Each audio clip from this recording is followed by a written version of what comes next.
नमस्कार दोस्तों, आज मैं आपको जाकिर अली रजनीश द्वारा लिखित कहानी सोमी का रोबो सुनाने जा रही हूँ। अरे कहाँ मर गया रोबो, ये रोबो के बच्चे। सोमी अपने नौकर पर चीख रहा था। वैसे उसका नाम सोमेश है, लेकिन सभी उसे प्यार से सोमी कहते हैं। रोबो सोमी के नौकर का नाम है। रोबो यानी रोबोट, सचमुच का रोबोट। लोहे का बना है, लेकिन है एकदम आदमी जैसा। आदमी की तरह चलता है, आदमी की तरह सुनता है और आदमी की तरह ही सारे काम करता है। आदमी की तरह समझता और बोलता तो है ही। सोमी अपने पिता का इकलौता बेटा है। पिछले साल उसकी माँ का देहांत हो गया था। पिता ठहरे डॉक्टर, उनके पास तो सोमी से बात करने का भी टाइम नहीं था। फिर घर का खाना बनाना और अन्य काम कौन करता। शुरू में सोमी के पिता ने गांव से अपनी माँ को बुला लिया, लेकिन उन्हें शहर का प्रदूषण रास नहीं आया और वे बीमार पड़ गईं। इसके बाद उन्होंने एक नौकरानी रख ली, लेकिन कुछ ही दिनों में वह घर की कीमती चीज़ें लेकर चंपत हो गई। वह सोच ही रहे थे कि घर का कामकाज कौन करेगा कि किसी ने उन्हें बताया कि किसी कंपनी ने रोबोट के नए मॉडल बनाए हैं जो घर का सारा काम कर सकते हैं। अतः वे दुकान से यह रोबोट खरीद लाए। रोबोट सोमी के बराबर ही बड़ा था। उसके हाथ पैर स्प्रिंग से चलते थे और आंखों में बड़े बड़े लेंस लगे हुए थे। उसकी पीठ पर बैटरी लगती थी। 6 महीने में एक बार बैटरी चार्ज करानी पड़ती थी। फिर सारी चिंताएं खत्म। ना काम चोरी का चक्कर और ना चोरी का सिरदर्द। रोबोट को देखकर सोमी बहुत खुश हुआ। देखने में वह एकदम खिलौने जैसा लगता था। सोमी ने सोचा अब वह उससे सारे काम करवाएगा और अपने दोस्तों को दिखाकर उन पर रौब जमाएगा। वाकई रोबो बहुत समझदार निकला। घर के सारे कामकाज वह बड़ी होशियारी के साथ करता। समय पर चाय, नाश्ता और खाना तैयार कर लेता। भले ही घड़ियां लेट हो जाएं, लेकिन वह कभी किसी काम में देर नहीं करता। खाली समय में सोमी रोबोट के साथ खेलता भी था।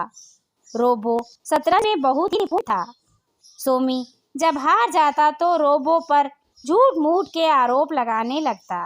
कभी कभी हार से अपमानित होकर रोबो को मार भी बैठता, लेकिन रोबो का कुछ नहीं बिगड़ता।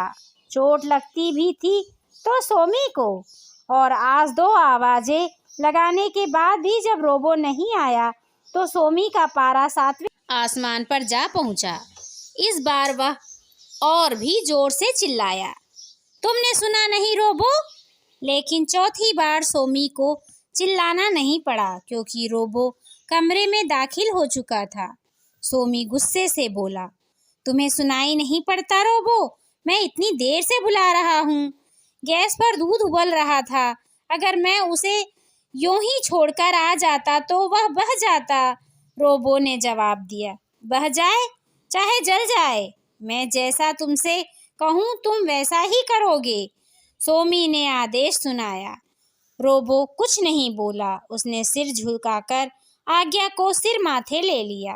एक दिन सोमी अपने दोस्तों को घर लाया। पहले तो उसने रोबो को सबसे मिलवाया, फिर उसे चाय बनाकर लाने को कहा। रोबो चाय बनाने चला गया और सोमी अपने दोस्तों को रोबो के बारे में बताने लगा। वह बोला, मेरा रोबो बहुत ही होशियार है। काम तो काम, खेल में भी एक्सपर्ट है। शतरंज में तो कभी कभी मुझे भी हरा देता है। अच्छा, एक दोस्त ने अविश्वास से कहा। और क्या? सोमी को जोश आ गया। तुमने अभी देखा ही क्या है? काम तो यह चुटकी बजाते ही करता है। अभी 2 मिनट में चाय हाजिर कर देगा, और चाय भी ऐसी की। लेकिन यार, रोबो को गए तो 3 मिनट हो गए और चाय अभी तक नहीं आई। एक दोस्त ने उसकी बात काट दी। सोमी को लगा कि उसका अपमान हो गया। उसने गुस्से से आवाज दी, रोबो तुम क्या करने लगे? जल्दी से चाय लाओ। 5 मिनट बीत जाने के बाद भी रोबो चाय लेकर नहीं आया तो सोमी के दोस्त व्यंग से मुस्कुराने लगे। जब सोमी से दोस्तों के सामने बैठा ना गया तो वह रसोई की ओर भागा।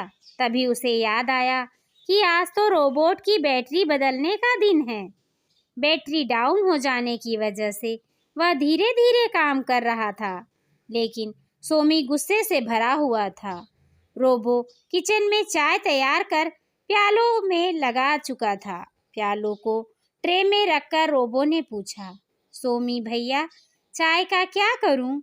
सोमी गुस्से से बोला, मेरे सिर पर पटक दो। अब रोबो तो रोबो ही ठहरा, एक मशीन। वह भला सोमी की बात में छिपा व्यंग कैसे समझ पाता।